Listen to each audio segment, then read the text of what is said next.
大家好，我係老 Sir。今日咧，我係會講 Form 1 出得 Zero 0.2 LCM and HCF A part multiples and LCM 倍數與最小公倍數 multiples 倍數。If a given number is multiplied by one of the natural numbers 1, 2, 3，假如一個數乘以一個自然數1、2、3 then the product is multiple of the given number。咁個積咧就係嗰個數嘅倍數啦。Let us list the first 4 multiples of 6。等我哋列出首4個嘅6嘅倍數。The first multiple of 6，第一個6個倍數就係6乘1啦。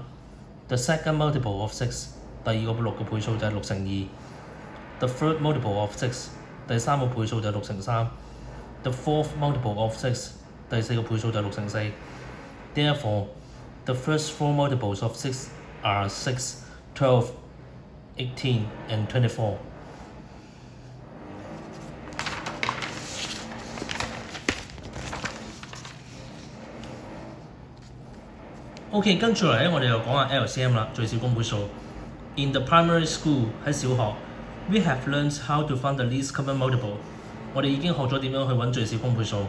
Of a group of number by listing their multiples， 透過列出佢哋嘅倍數。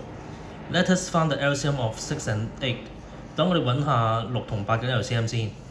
Multiples of 6， 6個倍數，例如6、12、18、24、30、36、42、48、54等等等等。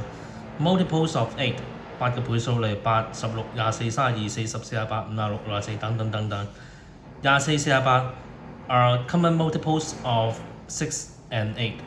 咁24同48都係一個公共嘅倍數，喺6同8嘅公共倍數。Among these common multiples， 喺呢啲公共倍數之中，24 is the smallest， 24就係最細嘅。Hence， 因此24 is the LCM of 6 and 8。咁24就係6同8嘅最小公倍數啦。